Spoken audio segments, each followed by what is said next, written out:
প্রশ্ন 3 পুটকি 10 শুল্ক ও কোটার পার্থক্য লেখ। অথবা শুল্ক ও কোটার পার্থক্য কি? জাবি 2015 2017 2018। শুল্ক এবং কোটা হল আন্তর্জাতিক বাণিজ্য বা বিদেশের সাথে কেনাবেচা নিয়ন্ত্রণ করার দুটি প্রধান উপায়। এদের মূল উদ্দেশ্য এক হলেও কাজ করার ধরন সম্পূর্ণ আলাদা।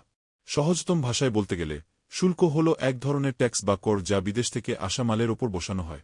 যখন কোনো মালের ওপর শুল্ক বাড়ানো হয় তখন সেই মালের দাম বেড়ে যায় এবং মানুষ তা কেনা কমিয়ে দেয়। অন্যদিকে কোটা হল মালের পরিমাণের ওপর একটি গণ্ডির বা সীমানা। সরকার যখন বলে দেয় যে এই বছর বিদেশ থেকে এর বেশি মাল আসবে না, তখন তাকে কোটা বলা হয়। শুল্ক পণ্যের দামকে প্রভাবিত করে আর কোটা সরাসরি পণ্যের সংখ্যা বা পরিমাণকে আটকে দেয়। একজন নতুন শিক্ষার্থীর জন্য বিষয়টি এভাবে বোঝা সহজ। মনে করুন সরকার চায় বিদেশ থেকে চিনি আসা কমুক। এখন সরকার যদি বলে যে প্রতি কেজি চিনির ওপর 20 টাকা করে ট্যাক্স দিতে হবে, তবে সেটি হল শুল্ক। এর ফলে চিনির দাম বেড়ে যাবে, কিন্তু যে কেউ চাইলে বেশি ট্যাক্স দিয়ে যত খুশি চিনি আনতে পারবে। কিন্তু সরকার যদি বলে যে এ বছর মোট 2 লক্ষ টনের বেশি চিনি বিদেশ থেকে আনা যাবে না, তবে সেটি হল কোটা। 2 লক্ষ টনের পর কেউ চাইলে বেশি টাকা দিয়েও আর এক দানা চিনিও আনতে পারবে না। অর্থাৎ শুল্ক হল টাকার হিসাব আর কোটা হল মালের ওজনের বা সংখ্যার হিসাব। বাজারজাতকরণ নীতিমালায় এই দুটি পার্থক্য জানা খুবই জরুরি, কারণ ব্যবসায়ীদের আমদানির সিদ্ধান্ত এই দুটির ওপরই নির্ভর করে। প্রদত্ত তথ্যের আলোকে শুল্ক ও কোটার 10টি সহজ ও বিস্তারিত গুরুত্বপূর্ণ পার্থক্য নিচে নাম্বারিং করে আলোচনা করা হল। 1. সংজ্ঞাগত ও প্রায়োগিক পার্থক্য। শুল্ক হল স্বাধীন দেশের সীমানা পার হওয়ার সময় পণ্যের ওপর বসানো এক ধরনের বাধ্যতামূলক কর বা ফি। অন্যদিকে কোটা হল আমদানিকৃত বা রপ্তানিকৃত পণ্যের পরিমাণের ওপর সরকার কর্তৃক নির্ধারিত একটি সর্বোচ্চ সীমা। 2. পদ্ধতির নমনীয়তা ও কঠোরতা। শুল্ক পদ্ধতিটি বেশ নমনীয়, কারণ এখানে বেশি ট্যাক্স দিলে বেশি মাল আনার সুযোগ থাকে। কিন্তু কোটা হল একটি অনমনীয় বা কঠোর পদ্ধতি, কারণ নির্দিষ্ট সীমা পার হয়ে গেলে আর কোনোভাবেই পণ্য আনা বা নেওয়া সম্ভব হয় না। 3. দেশীয় শিল্প সংরক্ষণের প্রভাব। কোটার মাধ্যমে দেশীয় শিল্পকে শতভাগ সুরক্ষা দেওয়া সম্ভব হয়, কারণ সরকার এখানে মালের পরিমাণ সরাসরি আটকে দেয়।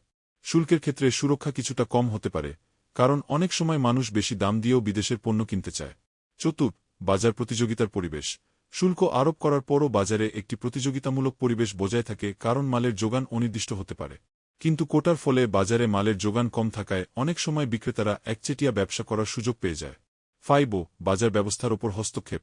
শুল্কের ক্ষেত্রে বাজারের স্বাভাবিক নিয়ম, চাহিদা ও যোগান বজায় থাকে, কেবল পণ্যের দাম কিছুটা বেড়ে যায়। কিন্তু কোটা সরাসরি মালের যোগান কমিয়ে দিয়ে বাজার ব্যবস্থার ওপর একটি জোরালো হস্তক্ষেপ তৈরি করে। বৈষম্যমূলক আচরণের সম্ভাবনা। শুল্ক সাধারণত সবার জন্য সমানভাবে কার্যকর হয় বলে এতে বৈষম্য কম থাকে। কিন্তু কোটা বণ্টনের সময় অনেক সময় নির্দিষ্ট কিছু প্রভাবশালী আমদানিকারককে সুবিধা দেওয়া হতে পারে, যা ব্যবসায়ীদের মধ্যে বৈষম্য তৈরি করে। 7. সরকারি রাজস্ব আয়ের উৎস। শুল্ক আরোপ করলে সরকারের কোষাগারে সরাসরি প্রচুর টাকা বা রাজস্ব জমা হয়। কিন্তু কোটা প্রবর্তনের ফলে সরকার সরাসরি কোনো টাকা পায় না, এটি কেবল বাণিজ্যের পরিমাণ নিয়ন্ত্রণ করে। 8. ফলাফল বা প্রভাবের নিশ্চয়তা।